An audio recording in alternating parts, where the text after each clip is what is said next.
Neville, as we look around at some of the success stories of high technology businesses that have started in New Zealand, particularly the ones that have really grown to quite a large size, at the origin of those companies there was always some individual, some person who had the crazy idea that they could do this. And what's really interesting to me is that I've actually got one here in front of me talking to you, so I want to know your story of how you started MAS Technology. The long answer is this, that I grew up in quite impoverished circumstances in Petone and went to school in Petone, but I had two very supportive, loving parents, and unfortunately my father died when I was quite young. So I quite early on started work in the freezing works. In fact, I put my age up to 15 when I was 13, and I was working 12-hour days in the freezing works. So I got to learn the value of money, and I got to see a little bit of what life could be like if you didn't have a lot of cash. So with the support or the encouragement of my parents, I was always very keen on getting educated, certainly to a greater extent than either of my parents. So I had that in the back of my mind in primary, secondary school days.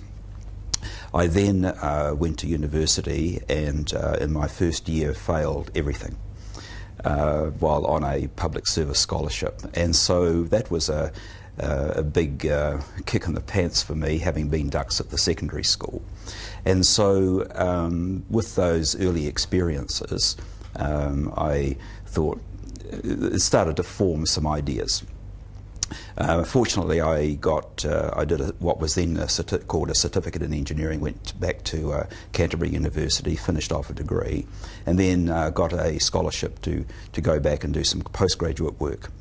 So here was another turning point in my life. The government at that point, civil aviation, where I was working, said, no, we don't want you to do any postgraduate work, we want you to go and do real work, as it were, in the field. So I got sent to the Cook Islands for my pains, and I had a return of service or a bond with the public service, so I couldn't pay that off. I had the equivalent of a student loan. However, that set me thinking that there might be a better life somewhere else. I didn't take to that decision very well. I then got a scholarship to go to the UK, and again leave was refused. This was again for postgraduate work. So that was turned down, and then about a year later, so this is now 3 years since graduation, I got a Rotary scholarship to go to the USA. At that point, my salary had gone up, I had some savings, and my bond had come down. There was a crossing of the curves, as it were, and so I handed in my resignation and took a Rotary scholarship to go to the US. That was the turning point. I visited, at that time, the Apollo Mission Control Centre, and that was at the time of Apollo 13. So here I was as a 25-year-old on the floor of the Mission Control Centre, looking at scientists and engineers who were doing some great things, and not a lot older than me. And I thought, this is where I need to be. I need to be in research and development. So I came back and joined IBM to learn something about computing and something about management and sales and marketing. And I always had in the back of my mind that I needed my own company in science and technology, having seen the power of research and development. So after 5 or 6 years in IBM, I decided to set up my own company. I literally left IBM on a Friday and started the company on the Monday.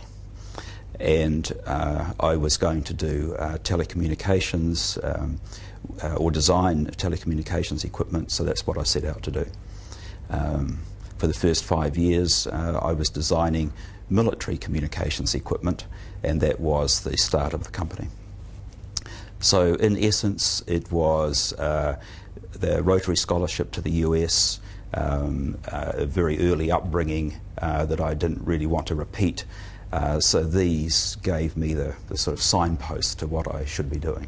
How many were there in the company to start with? There was one.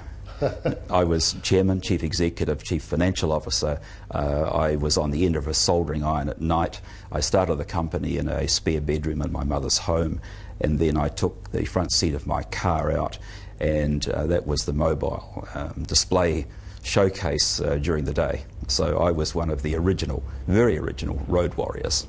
So what was the product that you started with?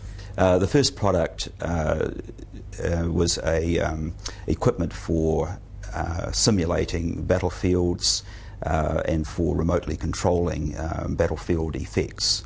But while that was going, while that was under development, I did all kinds of things. I made safety equipment for yachts, standard time receivers for yachts. I brokered the sale of a yacht. I sold some land yachts, all to keep cash going into the company, because this stuff called venture capital wasn't around in those days. So all of these other activities were aimed at getting cash into the company. That's where it started. It was a very, very hard period. So from these initial products, you developed a whole new product stream, a much broader product stream. What were those products and why were they successful internationally? They were telecommunications products for application in all kinds of areas: central government, railways, defence, fishing companies, bus companies, all kinds of companies that needed long-distance communications by microwave radio. So that's what we were producing. So what was your particular edge in New Zealand that enabled you to tackle these particular markets? The edge was design. First and foremost design. It certainly wasn't price, but we had outstanding engineers, outstanding designers, and we were pretty good at marketing, and we spent a long period on aircraft and eating out of hotel minibars and so on in front of customers, talking about what they wanted and supplying what they wanted. That was the secret to the company. So you managed to find that New Zealand was able to provide you with really well qualified and capable people for your company? Absolutely.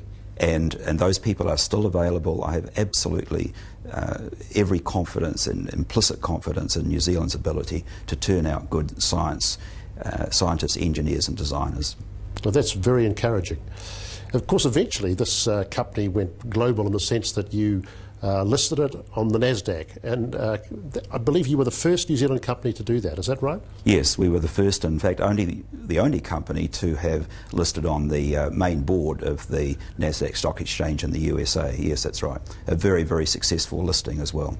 So what came out of that? What the experience? I mean, what was the investment consequence in the company of listing it there? The investment consequence were twofold. First of all, we raised around about $60 million worth of new cash to go into the company, and this was 10 years ago, so that was a good amount of cash to go into the company, and that propelled yet further growth in the company to the extent where it gained the attention of a larger US company, who then suggested that we do an amalgamation of the two companies, which we did, because we had complementary markets, complementary people, and complementary products. So we merged those two companies, remained listed on the NASDAQ Stock Exchange, and then I was able to sell my shares about 18 months after that, and then I reinvested that cash, or large portions of that cash, in New Zealand, in then trying to foster new, young, science and technology based companies. The venture capital business. The venture capital business.